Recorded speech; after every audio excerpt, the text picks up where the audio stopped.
महाभारत के युद्ध पश्चात जब भगवान श्री कृष्ण लौटे तो रोष में भरी रुक्मणी ने उनसे पूछा, युद्ध में बाकी सब तो ठीक था, किंतु आपने द्रोणाचार्य और भीष्म पितामह जैसे धर्मपरायण लोगों के वध में क्यों साथ दिया?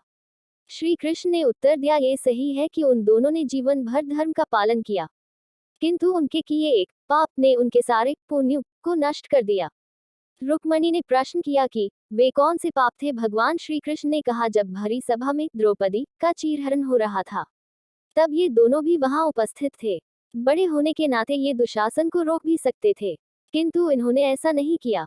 उनके इस एक पाप से बाकी सभी धर्मनिष्ठता छोटी पड़ गई। और कर्ण, वो तो अपनी दानवीरता के लिए प्रसिद्ध था, कोई उसके द्वार से कोई खाली हाथ नहीं गया। उसकी मृत्यु में आपने क्यों सहयोग किया? उसकी क्या गलती थी? श्री कृष्ण ने कहा, हे प्रिय, तुम सत्य कह रही हो। वो अपनी दानवीरता के लिए प्रसिद्ध था और उसने कभी किसी को ना नहीं कहा, किंतु जब अभिमन्यु सभी युद्धवीरों को धूल चटाने के बाद युद्ध क्षेत्र में घायल हुआ भूमि पर पड़ा था तो उसने कर्ण से पानी मांगा। कर्ण जहां खड़ा था उसके पास पानी का एक गड्ढा था, किंतु कर्ण ने मरते हुए अभिमन्यु को पानी नहीं दिया, इसलिए उसका जीवन भर दानवीरता से कमाया हुआ पुण्य नष्ट हो गया। बाद में उसी गड्ढे में उसके रथ का पहिया फंस गया और वो मारा गया।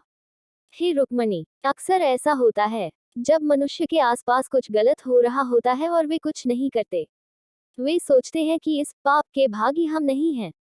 अगर वे मदद करने की स्थिति में नहीं है तो सत्य बात बोल तो सकते हैं कि वह कुछ नहीं कर सकते, वह मदद करने की स्थिति में नहीं है, परंतु वे ऐसा भी नहीं करते।